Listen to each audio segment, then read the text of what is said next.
Aleksander and Evan are here. Please raise your hand if you have a question. We'll start on the right side, Jamison. For Roddy, obviously a big game for Boki. Second time he's come in for you guys and had a big game like that. Just what to say about the culture of this team where a guy can come off the bench, be trusted on the top line, and just execute like that? Yeah, he's kudos to him, right? He's a smart player, and he can play with good players, and not playing in a week. He did a great job of staying ready, staying in shape, and steps right in and makes an immediate impact, like you said. So really good game from him, and I'm playing with him. Right side, front row. Sasha, can you just try to explain the level of confidence in the room right now with so many guys contributing, so many guys doing their job in front of Bob, and then Bob, of course, doing what Bob does? Just what is the room, what is the feeling in the room right now? It's definitely great. Like we go into the game, we know exactly what we need to do, and obviously we're playing against a really good team, and they're gonna have their moments as well, but we need to stay focused. And I think, well, second period they had a really good push, and Bob helped us a lot defensively. We killed some penalties, and in the third period I think we took over. Yeah, Jesper scored a big goal for us, and I think we took over there. But yeah, the confidence level is high, and everyone's having fun right now. Left side, second row. Sasha, you mentioned you guys taking over in the third period. What was it about those first 10 minutes that allowed you guys to take over the third period? Just stick with it, stick with the game plan. We knew we needed to be a little better than we were in the second period, so we tried to keep things simple, and I think got rewarded by that. Obviously, like I said, like huge goal by Jesper there, kind of like individual effort there, but after that I think we kept things simple and got the pucks deep and created from there. Right side, second row.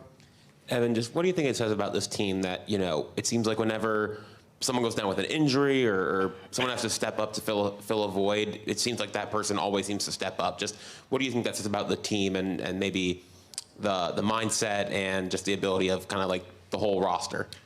Yeah, I think it's a tight-knit group, right? So when guys come in, when they step into the lineup, they feel confident, right? They're not worried about making a mistake or letting anybody down. They come in and the guys pick them up and pump them up, and they go out there and they just play their game, right? And so when you have a team that does that and pulls for one another and wants success for one another, it just makes every guy's job easier. Just it's constant reminders and constant reinforcement, and everyone that's stepped into a game from coming out of the lineup has done a great joat. Right side, second row. Sasha, you guys are in the same position again, one win from being in the Cup final. What's the approach? How do you not look at the big picture at this point, or? Yeah, just one day at a time. Like right now, we just need to focus on recovery and getting as much rest as possible, and then tomorrow, next day, we concentrate on the game. So that's about it. Like we live day at a time. Sasha, special teams have played such an important role in this series, both power play and shorthanded. You guys seem to have an advantage over Carolina. How have you been able to do that and to keep it going as the series has gone on? Yeah, like you said, I think we've done a really good job with that. Like we go out there, we execute, power play executes. We know our job. That's the same thing with the penalty kill. Like we go out there, we work really hard. We know exactly what to do, so that helps too. And like I've said a million times, Bobby has been really good for us as well. Left side, second row. Evan, this is for you. How big of a mental reset was it going into the locker room and still killing off the 5-minute major, getting 2 shorthanded shots, and especially your number being called for the kill? Yeah, it was a big kill for us, right? I thought we did a great job, the first half of it, and coming out of that intermission, it was, just continuing to do the same thing. I thought we got, a little bit of momentum off of that. They had a really good push in the second. Like Barkey said, Bobby weathered the storm. We stayed tight. We, tried to defend hard, and then going into the third, it's hitting that reset button again. I thought we got away from our game a little bit, doing the little things that we usually do, and everyone in that room knew, we had better and could play better, and I thought we just came out in the third and executed it. We'll take one more question, left side, second row. Evan, I think it's 6 or 7 assists for you since you came back, starting in Game 7 against Toronto. How have you felt about your game? And as one of the few guys who hasn't found the back of the net yet this postseason, have you been getting chirps from your teammates about that? No, just saving them. No, it's never fun, not, having to sit out and not play. So it was a little bit of a reset for me, and you get back for Game 7, and you're itching to get back, and you want it so bad. And I thought I played well in Game 7, and it just kind of, been rolling since then. It helps playing with this guy, and it's always nice contributing to wins, right? Thank you for your time, guys. Paul, first, any updates on Nico Mikola? Yeah, we think he's going to be okay. Yeah. Second time now in recent history where Boki's come into the lineup and had a big game for you guys coming off the bench. Just how impressed were you with his game tonight? Just how big was his game or goal to break the tie there? Yeah, it was really important. The game was pretty tight through 2 periods. When I say I'm impressed with his game, there's an expectation of what he can do. It's good that he's come in with Barkov, I think, in both games, because there's a certain style that he excels at. But as good as that is for him, it's also good for all the other players that aren't in the lineup right now. They see how important you are, how critically important you are. So you say to all those guys, stay ready. And the other thing we say, well, you've been ready. You did it all year. We went through just about all these guys, played really important roles for us. But it's good for them, for the guys watching the game, to see how important it is that you stay right. Back left. Hey, Paul. So much of the playoffs is winning the war of attrition, imposing yourself physically on the forecheck, which is a big, obviously, feature of your game. When you see a player bail out of a hit early in a game after a couple of games of getting hammered, what is the feeling on the bench in terms of how to pounce on that? Oh, you're asking me about a specific and a general. I'm not sure I picked up on the specific. Just when you see a player bail because... I go down to the end of the bench, and I go down to the end of the bench, and I chew that defenseman's ass off. Not your own team. Oh. Yeah. Sorry. I didn't. Just when you've been applying so much pressure, and inevitably you see that... I appreciate the question. There's not a chance in hell I'm biting on that. We'll stay back left. I tried to give you an out, but you wouldn't take it. Hey, Paul. Brad was talking before about the mindset going into an elimination game, and he said, in the back of his mind, he's going to think there still could very well be a Game 7 in this series. Is that the sort of mindset that you need to go into a game for? It can't be the first time your team's heard that. If you get up 3-0 and you, well, we've learned. I hope we're going to find out if we've learned. Right side, fourth row. No, I'm not done. That was a good question. Unlike the one previous. Kidding. No, but you know what? Like we got up 3 Toronto 2 years ago and wanted it so bad that we tried to win the game on every play. And I think we kind of learned from that. And then you saw last year, it beat 8-1. It's the same idea. They have the desperation advantage. You have potentially the desire advantage, just the achievement idea that you get to move on. And both teams will fight that. Like that will be on display in the game. Can we control the desire emotion, play the game? Can they control the desperation emotion and play the game? So what the common denominator is, you just got to play the game. It's just hockey. There's nothing else to this game but hockey, but neither team's going to feel that coming to the rink. Back right. Paul, for so long, South Floridians have revered Heat culture with the Miami Heat.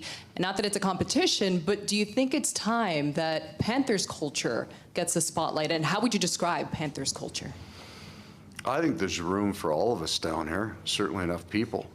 And I think it's a great thing that you have sports that are foundational, football, basketball, baseball, and then the new sport, hockey, and there's room for everybody there. So how about we just share it? We share the spotlight, we'll share all of it if there's ways. And there's a story there somewhere. Bill Zito, very involved with management, when I say involved, connected to the management of other sports, and it hasn't been so much for the coaches, especially in basketball, because their seasons run concurrently. It's 82 games. There's not a lot of time for phone calls, but between the Dolphins and the Marlins, Bill's been kind of involved. Best practices. I know that our team services people get together, right, to scout out the best of things when we travel. There's room for everybody here. We're happy to be a part of it. Marlins culture too, I mean. Is Jessica here? No, she's not. She'd like to see you in the hallway, Yeah, mister. probably. I like her chances, just saying. It's just the shirt, George. No, another one. What was the feeling like on your bench there going into the third period? It's a tie game. Carolina's sticking around. You get some breathing room on Jesper, and then 3-1, 4-1, 5-1. They're not sticking around, George. They're playing the game that we expected to play. The emotions of playoffs are different. So when you have the first two that we had, certainly the second, the way it went, it's so much closer than you think. And if it wasn't in one game, it doesn't matter. Because when they come back in and you play the first two periods the way those are played, that's a tight game. And that's what we would expect. So when we're going out into the third, we're not thinking it's going to change anything. You're looking for a break. And then once you get to 2 and 3, but once you get to 2-1, the game has to open up for them. And they're dangerous with that game. They're good at it. And at 3-1, then the game has to open up. So what happens from 2 to 3 and then on doesn't matter, because it's not the way this game starts the next game. It goes back to the first period here. So we're not going out to the third period and saying, well, we can tell this is going to work out well. We're expecting this thing, you know, we got an extra piece of gum in my pocket for the second overtime. That's what our experience with Carolina is. We went to 4 of them, right? So she'll be tight right from the start. Take a few more for Coach, front right. Paul, for 3 years, you've talked about how the room is a player-led room and how you're fine with that. Needs to be. When the confidence is as high as it seems to be in there right now, how do you pick your spots on what to say and how and when? I go into the room and just try to be mindful that I tell the truth. So what we see on the ice or where they're at, be as concise as possible, be as predictable in terms of how long you're going to talk. You never want to say something brand new, right? The foundation, what you say on the first day of training camp has to be true in the last game of the year. That's the challenge. So at some point every year, the players take over the bench, they take over the room. Even when they know the matchup, if I didn't say a word, they'd all know going out who's going next. That's when it's good. You just try to monitor it. I've got about 4 or 5 things that I have to be right on or better consistent with. And that in the accountability of those things has to be true for what's true for Barkov has to be true for Samoskevich. Other than that, I drink coffee and swear. Take 2 more questions, left side, second row. Paul, how pivotal was the kill on the 5-minute major, especially no Reinhardt, no Etu, to be able to kill it off with the game 1-0 at that point? It's a real inflection point in the game because of those 2 guys out. They're critical. Both Reinhardt, part of the Barkov pair, and then Etu is not known around this league, but he should be. He's a heck of a player. And to have those guys out, but you got Boquist comes in and Rodrigues come in and Nosek takes more minutes, and that's kind of where you get to in the playoffs. Somebody else has to block the shot. Somebody else has got to do it. And then when you're on the bench and they do it, you get this bounce from it, right? We had some action on the kill at the start of the second one. It might have been our best chances of the game at some point. So those guys, those are really important minutes for them. And then also confidence in your depth. It's going to happen again. One of your killers takes a penalty for 2 minutes. It doesn't phase your bench.